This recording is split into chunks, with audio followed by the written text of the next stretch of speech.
North Dakota Legislative Review. I'm Dave Thompson. Thanks for joining us. Our guest today is Senator Jerry Klein. He's from Fessenden, North Dakota, and you are the Assistant Majority Leader in the Senate, correct? Yes. Well, thanks for having me, Dave. And yes, I am the Assistant Majority Leader. And yes, I am from Fessenden, which is District 14, which is 7 counties in central North Dakota. Absolutely. You've got one of the larger districts in central I North think we have overtaken the old District 39 that used to spread from Bowman to Watford City, used to be the largest. But of course, with redistricting and the growth in western North Dakota and population-wise, it did pose a bit of a problem for central North Dakota. And as we were all scraping for 17,000 residents versus the old 14,500, we wound up adding a county and a half, so to speak. So, we do represent Pierce, Benson, Eddy, Wells, Sheridan, Kidder, and 27 townships in Burley. So you can't hardly cross North Dakota without going through District 14 somewhere. So that makes it kind of interesting when you have to campaign for the office. I often say, I'm quoting someone from one of the redistricting meetings who said the city guys can do it on a couple of pairs of Nikes. Us rural guys need a couple of sets of Michelins. So just there's a lot of traveling just to get to the first door and start knocking and then attempting to attend those events in those particular communities. So if you go from Fessenden to Rugby to McCluskey to Steele to New Rockford to Harvey, it does pose. I did burn up tons of gallons of gas in my last election. A lot of windshield time, for sure. Yes. So if you could just talk about your role as the assistant leader. Well, Dave, primarily I set or I review the calendar. The calendar, which is the order of business that we do during a particular session. I work with the front desk to try to keep things moving. We look at bills and where they should be placed on the calendar. We have, the 6th order, which is amendments, 11th or 14th, which is a full bill, and then now we're getting into that conference committee time of the year, which is the 12th order. So oftentimes people are wondering what orders I'm hollering or suggesting to the president, but I work with the president, who happens to be our lieutenant governor, or if she's not there, in our case, it's Senator Bekkedahl, and as of this afternoon, it'll be Senator Davison. So I work with them in the front end desk to work through sort of our agenda so that we rehearse a little to make things seem well, I think generally speaking, things go very smoothly other than if we have a technology glitch. But that's one of my sort of roles as assistant leader. And I think the other thing is I'm there to listen to. We have any number of new members. They're wondering about the process and why you do this. And we have a rule book which is very descriptive as to how we move, what days we go from 6th order automatically to 11th or 14th, and they ask questions, and I'm there to try to help them along, trying to understand the process and why we do the things we do. So I'm there to help the majority leader, but in many respects, it's to keep the action on the floor going and help with the new members so they understand the process better. Absolutely. That's why you need somebody like you in that kind of role to keep the train rolling. Well, Dave, you've been around a little longer than I have, but I've been. This is my 15th session. Who would ever thought the citizens would continue to elect me? But I have gone through 8 elections. And in that entire time, we've seen a lot of changes. We were there back in the days when it was all a paper project. I mean, our bill books were, I'm literally this big, with all kinds of staff running around putting little amendments in. So we have matured and just trying to get everyone to understand where you can call up something, how you can click up a bill, and some of those issues now that are become electronic. And of course, these younger people that are coming now are certainly much more techie than I will ever be, and so that they pick up on it pretty quickly and understand the process and what they can find and how much information is actually readily available right there in your laptop. And then you've got cameras in the chambers and in the hearing rooms, and people can tune in if they want. Well, we had the chamber was recorded back for many years, but there was a lot of anxiety about providing cameras in the committee rooms. Well, COVID bounced that up, and so after COVID, we said, hey, you know what? We're going to have to stay 6 feet apart, but we still want input from the citizens, and our tech folks did just a remarkable job getting us set for the 21 session, and so we were able to separate ourselves. But then every one of our committee rooms was wired so we could citizens could watch and they could tune in. They could ask to be on the agenda. And then we started taking testimony remotely. So if you have an expert from Washington, D.C. wants to speak on a particular issue that's really important, they can get their time in front of that committee. But every citizen then can also tune in and watch whatever committees and whatever action they want. And then right after lunch, certainly tune into either the House or the Senate to enjoy whatever might be more entertaining than the other chambers. So this technology has really come along a long way. I used to say my mom and dad really saw a lot of changes from being born in 1920 and then going through the horses and the cars and finally a TV and milking machines and electricity. And I used to think, wow, that they saw a lot. Just think of what you and I have experienced in the technology changes and a computer now in our pocket as we go by our daily lives and the fact that we're connected. And if we need information, we've got it there at the touch of a button, which back in the day, we still have a couple of sets of encyclopedias if you're interested in any of those, Dave, and also the children's section of those books, which nobody looks at anymore because they can just Google it. But yes, we've seen a tremendous amount of change in the legislature and how we do things, and been able to reduce staff. And if you notice this year, there's not even any hardline phones at the desks. Those were removed. It was a cost savings. Plus, nobody was using them anymore. Everybody's pretty much on their cell phones. If they're communicating with a constituent, they just use their cell phone. And so we were saving out $10 a desk a month for 4 months. And so there was some cost savings to that. And it was an annoyance. How many people kicked that phone off the side of their under their desk? But once again, and our desk is our office, so we don't have a whole lot of flexibility. And my door is always open if you want to come stop by. Absolutely. Well, I wanted to get to some of the issues that, as we're getting into, the conference committee, the third period of the hockey game, so to speak. Name your 3 most contentious or most interesting issues that you're watching. Well, I think everybody is kind of really interested in how our property tax issue is going to land. The House sent a bill over. We did some amending to it so that it'll continue to be discussion. So I think that will be the highlight of, and near the end will be the point of discussion or conflict, because and then the other thing is we're looking to how much additional revenue we might have.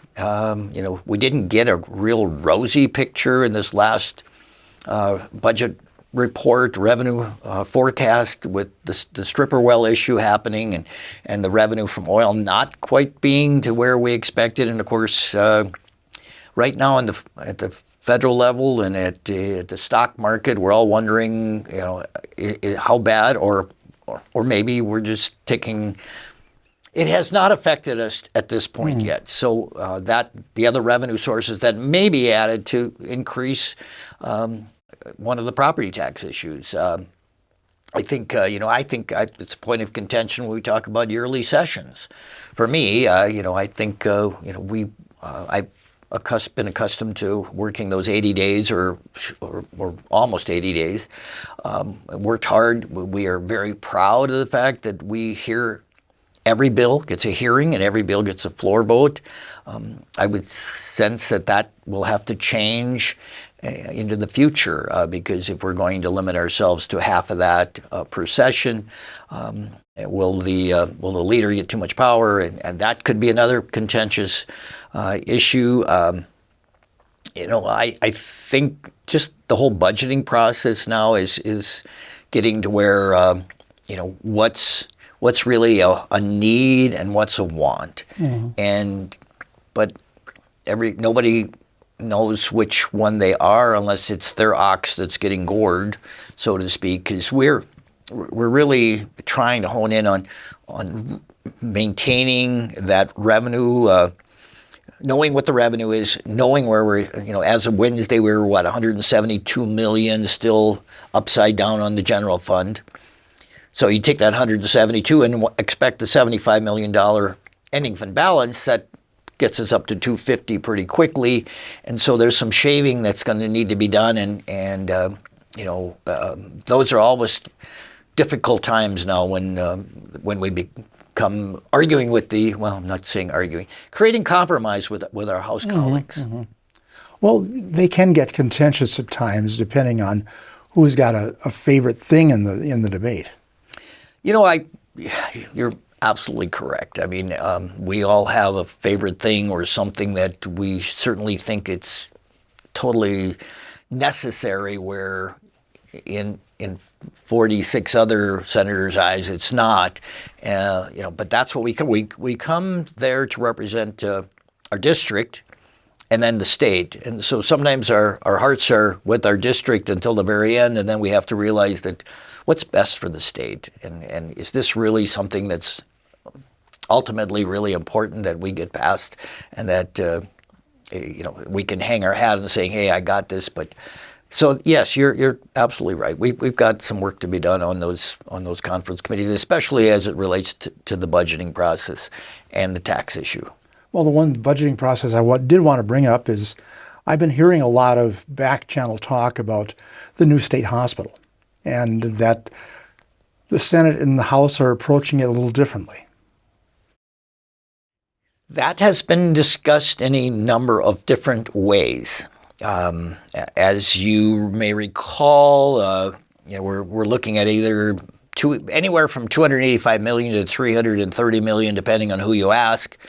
I believe that was in the Human Services budget, and I think it's been now moved to the OMB budget just to clear the Human Services budget and then have our folks directing the traffic as to how that money should be done. Should that be built in Jamestown?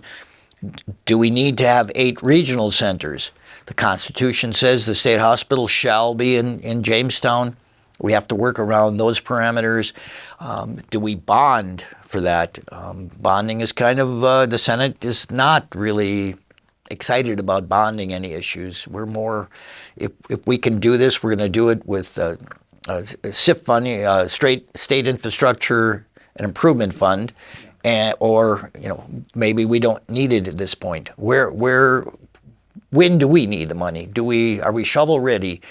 So a lot of those things are being discussed on that state hospital issue, and I don't know where it's gonna. There's certainly a lot of influences, and there's a lot of that will be. I'm glad you brought that up, because I think that'll be one of the last other things that's going to be talked about and tried to get compromise to the very end.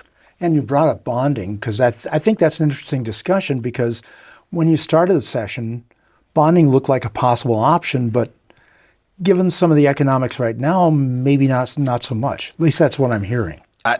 Dave, I think you're right on. Bonding was discussed early on. The former governor had some discussion about using bonding as an ability to, I think, not only help the state hospital situation, the military museum, Highway 85. There are some big ticket items out there that we're looking at the bonding, but keep in mind we also are already spending about $100 million in maintaining our bond payments that we have already put out there for, like, the Fargo diversion that we decided we're going to give you that money, now get it done, and don't come back and bother us anymore. But I think that may be money well spent when we did that any number of years ago. And when you've got a project that's up and running, I mean, it's not only the shovels are shoveling, and so I think it's a way to, in this case, get our money's worth, because we did it at a particular time when costs were tremendously, are a lot lower than they currently are. And we talked. You mentioned the museum, or I mentioned the museum, the military museum. I'm told that the bids on the military museum, which is not going to be nearly as large as the Heritage Center, are more than what we spent to build the entire Heritage Center. So if you think about where the cost of doing business is going, it's grown substantially over the last few years. Funny you should bring that up, because I was thinking about the Heritage Center the other day, and I remember the discussions and the pros and cons when that was being discussed. Well, yes, there were pros, there were cons, and I think what we found was, as we worked through, especially on the water projects, we wanted to just take that off because it was impeding our ability to expand water projects, important water projects throughout the state. And so we kind of tried to move that off the table so we can move forward with some of our rural water projects. I think we're still trying to finish up the Minot flood control project. And so that was kind of one of the thoughts, that we've got that hanging over our heads. And so we're trying to be careful that we are funding projects that can get done in the next 2 years. I mean, North Dakota only has so many contractors. We can only get so much project. Our construction window is relatively small, so I think we have to be careful in providing dollars for projects that aren't going to be ready until 2, 4, 6 years from now. Okay, there is a project that you talked about, water projects. There's one project that may take a while, and that's the Red River Valley Water Supply Project. Well, Dave, that project goes right through a big chunk of my district, and I have had I had a lot of individuals who are not supportive of digging a 6-foot pipe in the ground across their property and going from over by McCluskey all the way to Lake north of Ashtabula, dumping it in and getting the water to Fargo eventually. So that project, it's a big project, and it's a state project. So we have a little more flexibility as to where it goes and how we're doing it, but it will tie up a lot of resources as far as water projects that could be done in different areas of the state. But they're whittling away at it. Whether we do 9 miles, 10 miles, whatever, it's a huge pipe. It's one pipe per truck. It's going to impact a lot of roads. So I'm a skeptic a bit on that project. And and the other thing is, we have the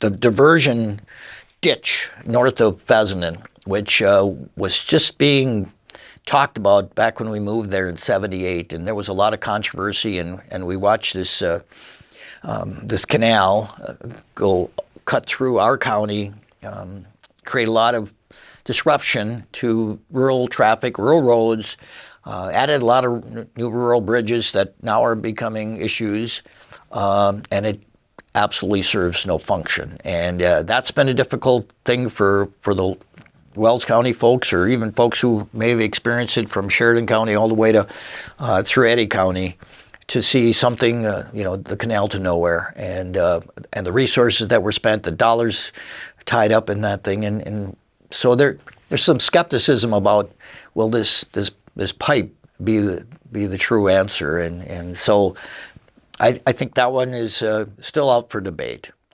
Yet I know that some of the supporters of the project say that it might benefit counties, might benefit Fessenden perhaps if you can get some water from it.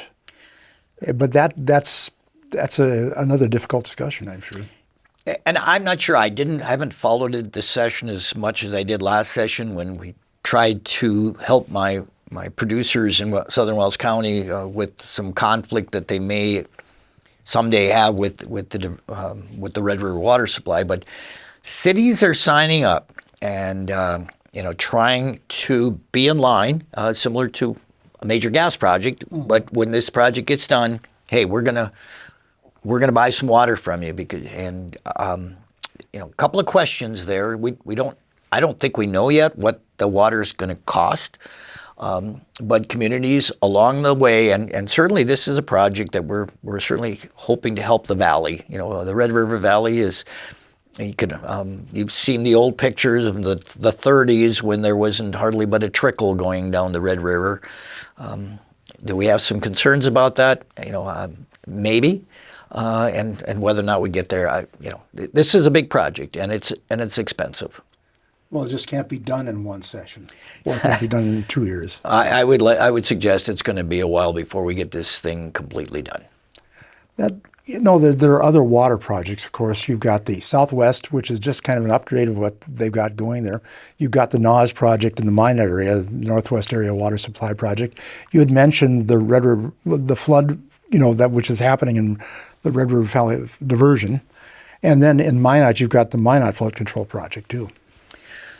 We have a lot of water projects, and fortunately for us, I think the state is benefiting. Certainly the goose that's laying those eggs out west, and the money we're taking off of the oil revenue to put in that resource trust fund, which is money. The resource trust fund is money used for water projects, and that's a dedicated source, which we didn't have up until we kind of developed that formula so that the water would flow, general fund, SIF fund, resource trust fund, and everybody got a share, and hopefully at the end the prairie dog would benefit our community, our towns, cities, and townships actually.